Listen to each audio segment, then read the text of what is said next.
Hi అందరికీ నమస్తే సబ్కో అస్సలాము అలైకుం. నేను ఈరోజు చెప్పబోయే విషయం కొందరికి నచ్చచ్చు, కొందరికి నచ్చకపోవచ్చు. కానీ నా నాకు అనిపించింది, నేను చూసిన విషయాలు మాత్రమే నేను మాట్లాడుతాను. ఒకటి, మనం ఆడవాళ్ళమై ఉండి మన భర్త ఏం చేస్తున్నాడని మనం చూసుకోవాలి. అలాగే నువ్వు సక్రమంగా ఉంటే మన భర్త అనేవాడు మనల్ని వదిలి ఎక్కడికి వెళ్ళడు. ఒకవేళ వాని తలరాత బాగుందో బాగలేకనో వాడు తప్పుడు పని చేసిందో ఆ పిల్ల తప్పుడు పని చేసిందో అది వదిలేయండి. అది మీరు అంటే అల్లా రాసిన రాతకి ఆ బ్రహ్మ రాసిన రాతను ఎవరు తప్పించలేరు అంటారు కదా.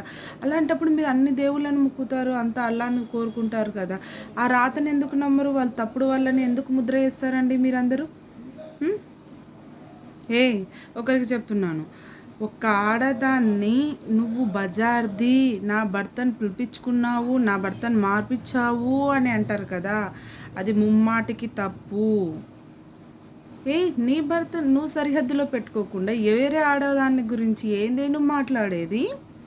మనం ఆడవాళ్ళం కదా, ఆ పిల్లనేమో అలాంటిది అన్నప్పుడు నువ్వేంటి, మనమేంటి, మనం కూడా అదో టైపేనా?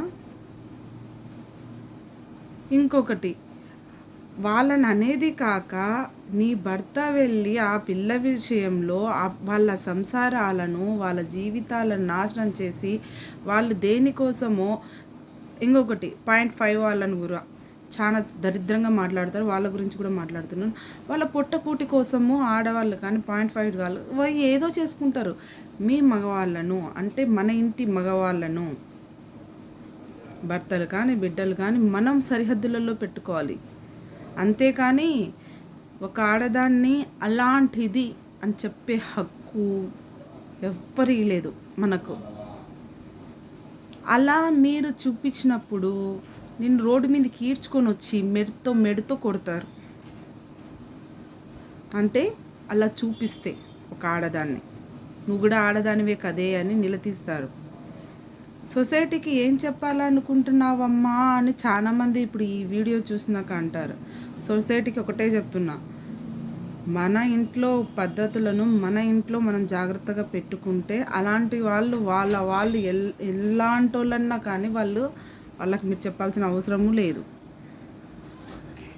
ఓకేనా?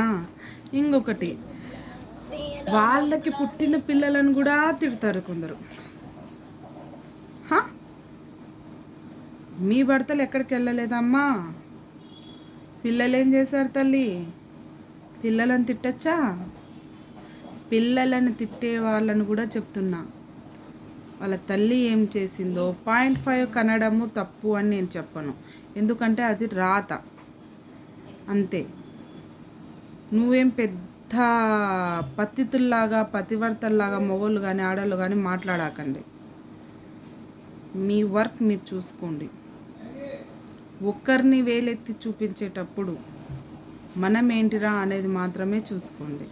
ఓకేనా? ఇంకొకసారి ఆ పిల్ల అట్లాంటిది, వీడి ఇలాంటోడు, వాడు ఇలాంటోడు, ఇవన్నీ మీకు ఎందుకమ్మా? ఎందుకయ్యా? ఎవడి తలరాత వాడిది. దేవుణ్ణి ఎంత నమ్ముతావో, ఆ అల్లాని ఎంత ప్రార్థిస్తారో అది వాళ్ళకి లిఖత్ అని ఇక్కడ ఉంటుంది, తలరాత అని ఇక్కడ ఉంటుంది కదా, దాన్ని పట్టిపోతారు. కొందరు అంటారు తలరాత కాదు వాళ్ళ కొవ్వు అని. కొవ్వు అయితే మళ్ళీ దేవుడు పుట్టించాలి కదా అందరిని. కొవ్వుతో పిల్లలను మీరేగా అంటున్నారా? మరి సగానికి సగం మందికి పిల్లలు పుట్టడం లేదు అంటే వాళ్ళకి కొవ్వు లేదా, లేకపోతే వాళ్ళ దగ్గర నోరు జోరారు అంటే మెడతో కొడతారు. చెప్తున్నా. సారీ అండి, నేను ఎవ్వరికి ఏ ఉద్దేశంతో చెప్పలేదు. పిల్లలు పుట్టకపోయినా మీరు మాత్రం మంచి వాళ్ళే.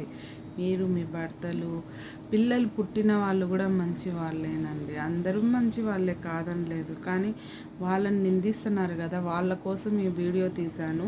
ఈ వీడియోలో ఏవైనా తప్పులు ఉంటే నన్ను మన్నించండి. ఓకేనా?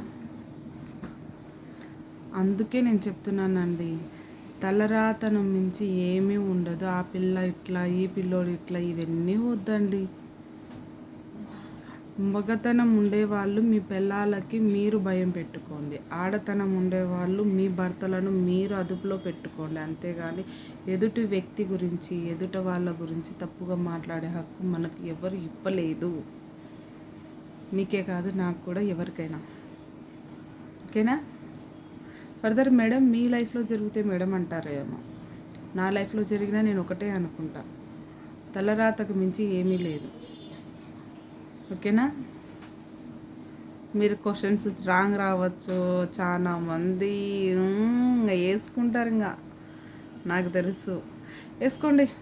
కానీ చెప్పాల్సింది మాత్రం చెప్పాను. ఎవరినైనా సరే అలాంటి వాళ్ళు అని మీరు ముద్ర వేసే ముందు మీ భర్తలను మీరు జాగ్రత్తలో పెట్టుకోండి. మీ భార్యలను మీరు జాగ్రత్తలో పెట్టుకోండి. వాళ్ళు చేశారా లేదా అని అసలు మీకు ఎందుకండి వాళ్ళ జీవితాలతో? వాళ్ళు తప్పు చేశారా, ఒప్పు చేశారా? డేర్ ఉంటే వాళ్ళు సమాజంలో నడుస్తారు. వాళ్ళు డేర్గా బతుకుతున్నారు. నువ్వు చేతనైతే డేర్గా బతుకు, దొంగతనంగా కాదు. Okay, see you. ఇంతటితో ఈ వీడియో ఎండ్. నెక్స్ట్ వీడియోతో నెక్స్ట్ మీ ముందు ఉంటాను. Until then keep smile. Bye.